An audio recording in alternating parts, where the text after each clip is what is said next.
Very good morning, class. Today I'm going to teach you about some of the few more sentences in Hindi, and I'm going to convert those Hindi sentences in English sentences. तो ये कुछ लोगों ने अगर आप देख सकते हैं, कुछ लोगों ने मुझे अपना होमवर्क प्रोवाइड किया था. लास्ट टाइम सोनाली थी उनमें से एक, कामना थी उसमें से एक, आज यश ने मुझे भेजा है, राइट, और मेरे पास समीर का भी वर्क है. So only class 9th is participating as of now. Class 8 से भी शायद मुझे किसी ने भेजा है, उनका मैं अगले चैनल या अगले उसमें कवर करूँगा. तो यश ने मुझे अपने कुछ डेली यूजेस के सेंटेंसेस भेजे थे जिनको वो इंग्लिश में ट्रांसलेट करना चाहते थे, राइट. सो ये जो हिंदी में मैंने लिखा है ये एग्जैक्टली यश ने जैसे मुझे भेजा था व्हाट्सएप पे, मैंने वैसे ही लिखा है.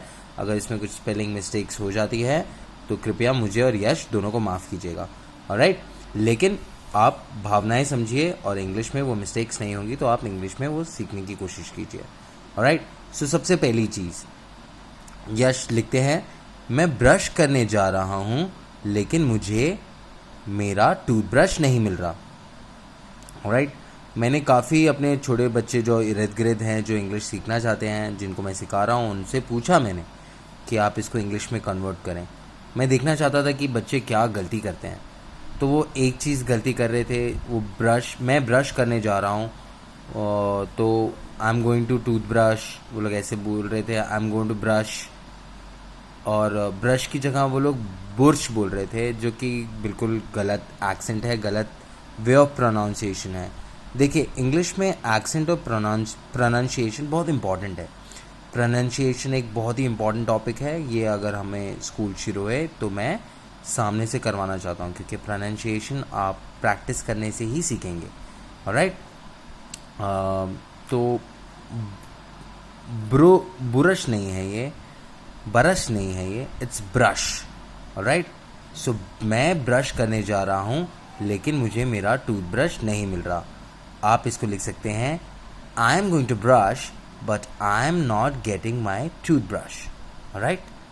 I am going to brush मतलब मैं ब्रश करने जा रहा हूँ, लेकिन की जगह बट आ जाएगा, तो but. I am not getting my toothbrush मतलब मुझे मेरा टूथब्रश मिल नहीं रहा, राइट. मैं आपको दिखा देता हूँ इसको इंग्लिश में भी कैसे लिखा हुआ है, right. I am going to brush but I am not getting my toothbrush, right. चलो नेक्स्ट सेंटेंस देखते हैं. यश ने लिखा है, कृपया करके क्या आप टीवी चला सकते हैं, और उसके बाद 151 I hope I am right, 151 channel भी लगा देना. ओके, 151 चैनल लगा देना. तो बहुत ही अच्छे में वो डेली यूज़ में कृपया यूज़ करते हैं, जानकर खुशी हुई. लेकिन यश, अगर आप इसको कन्वर्ट करेंगे या क्लास 9th या क्लास 6 या क्लास 7th 8th या क्लास 10th, आप जो भी इसको सबमिट करेंगे तो आप ऐसे करेंगे, कृपया करके क्या आप टीवी चला सकते हैं, और उसके बाद 151 चैनल भी लगा देना. सो आप इसको यूज़ करेंगे इंग्लिश में तो आप इसको ऐसे कन्वर्ट करेंगे, can you please switch on the TV मतलब क्या आप टीवी चला सकते हैं, and put 151 channel number on it, alright. On it आएगा मतलब उसके अंदर, ठीक है, उसके ऊपर. ऑन हमेशा उसके ऊपर आता है. स्विच ऑन, ओके, चालू कर दो, लगा दो, या मतलब 151 चैनल भी लगा दो, राइट. 151 चैनल इन इट नहीं आएगा, इन इट गलत इंग्लिश है. So could you please put मतलब आ गया मतलब रखो, ठीक है, या लगाओ, तो पुट 151 चैनल ऑन इट आएगा, राइट. आप सारी इंग्लिश को एकदम हिंदी में कन्वर्ट ना करें. There is a slight difference. English का एक अपना फ्लेवर होता है, ऑलराइट. तो आप उसको समझने की कोशिश करिए. तो बहुत ही सिंपल है. पिछली बार हम लोग ने टीवी चालू किया था. लेट्स सी इस सेंटेंस में हम लोग क्या करते हैं. कृपया करके आप एसी बंद कर दो, मुझे रात से ही बहुत ठंड लग रही है, ऑलराइट. सो कृपया करके आप एसी बंद कर दो. वहाँ पे हम लोग ने टीवी चलाया था, तो हम लोग ने क्या यूज़ किया था, can you please switch on the TV. यहाँ पे हम लोग क्या करेंगे, could you please switch off the AC. Could you आप यूज़ कर सकते हैं, पहले में भी आप कुड यू यूज़ कर सकते हैं. कुड यू रिक्वेस्ट के तौर पे काम आता है. So could you please switch off the AC, I am feeling cold since last night. मतलब मुझे कल रात से ठंड लग रही है. ऑलराइट, क्या आज मैं कुछ नया खा सकता हूँ, क्योंकि मैं वही हर रोज़ एक ही चीज़ खा के थक गया हूँ. ऑलराइट, आई एम श्योर यश आप इसकी इंग्लिश बना पाएंगे, और बाकी बच्चे भी. अगर आप एक ही चीज़ बार बार खा के थक गए हैं तो आप ये सेंटेंस यूज़ कर सकते हैं, can we eat something new today because I am tired of eating the same food every day. I will repeat, can we eat something new today because I am tired of eating the same food every day. Right, last पे आते हैं. अरे मंदिर में मेरी ball चली गई तो मुझे बहुत डांट पड़ेगी. अरे एक इंटरजेक्शन है. इंटरजेक्शन को हम लोग इंग्लिश में ओ या कोई भी इमोशन को डिस्क्राइब करने के लिए जो भी वर्ड्स आते हैं उसमें काम आता है. तो अरे मंदिर में मेरी बॉल चली गई है तो मुझे बहुत डांट पड़ेगी को हम लोग इंग्लिश में मैंने इंटरजेक्शन ओ यूज़ किया है.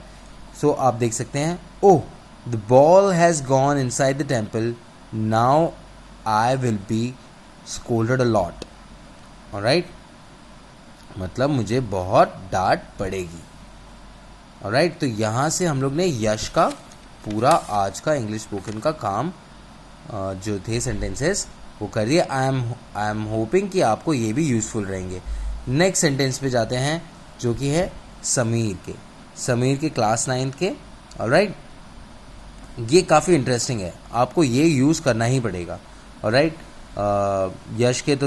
यश के अलग तरीके से इंटरेस्टिंग थे. मतलब काफ़ी रेयर सिचुएशन है जब आप वो सारे इंग्लिश के सेंटेंसेस यूज़ कर सकें. लेकिन समीर ने जो मुझे असाइनमेंट भेजा है ये वो सेंटेंसेस हैं जो आप डेली बेस पे यूज़ कर सकते हैं. जैसे खाना कब बनेगा को आप सिंपल लिख सकते हैं, when will be the food be ready. Okay, और when will be the food made. आप ये दोनों चीज़ लिख सकते हैं. मैं नहाने जा रहा हूँ, I am going to take a bath. Okay, take लगाना बहुत ज़रूरी है. वैसे I am going to bath भी आप लिख सकते हैं, बट टेक के बाद आप हमेशा नहाते हैं. ओके, तो आप हमेशा टेक अ बाथ करते हैं. मेरी किताबें कहाँ हैं, वेयर आर माई बुक्स. क्योंकि आपने किताबें यूज़ किया है तो इज़ नहीं आएगा, वेयर इज़ नहीं आएगा, वेयर आर आएगा. और मेरी इज़ लाइक माई. ओके, कहाँ मतलब वेयर. ओके, तो वापस से मैं इसको रिपीट करता हूँ. मेरी किताबें कहाँ हैं, वेयर आर माई बुक्स. भैंसों को चारा डाल दो. Alright, can you please put the fodders मैं आपको लिख देता हूँ. फॉडर्स का मतलब चारा होता है. फॉडर्स मैं आपको एक और चीज़ बता देता हूँ. फॉडर्स स्कैम किया था, अगर आपको याद होगा. फॉडर्स स्कैम किसने किया था, फॉडर्स स्कैम किया था लालू जी ने, Lalu Prasad Yadav, the ex chief minister of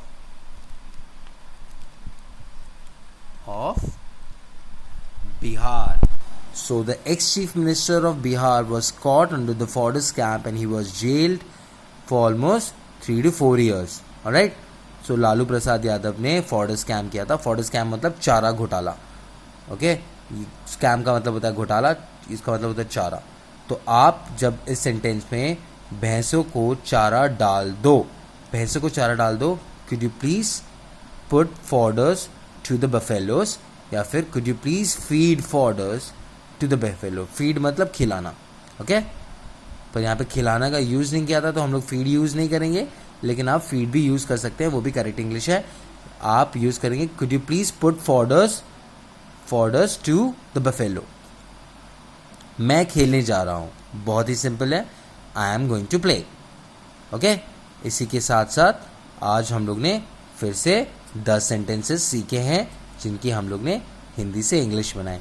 I am sure अगर आप ये सेंटेंसेस याद करके अपनी नॉर्मल लाइफ में यूज़ करना शुरू करेंगे ना तो आपकी इंग्लिश इम्प्रूव होगी, पर्सनैलिटी इम्प्रूव होगी और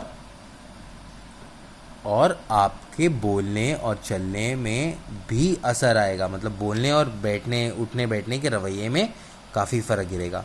with this I'm just ending today's English spoken lesson. I hope everyone is keeping a social distancing and not socializing enough, and washing your hands before eat, or washing your hands once you come outside, or once you comes inside your home. So if you're washing your hands and keeping your self clean, you are protecting yourself from a deadly disease such as corona. So kindly please be safe and please be healthy. Have a nice day ahead. Thank you.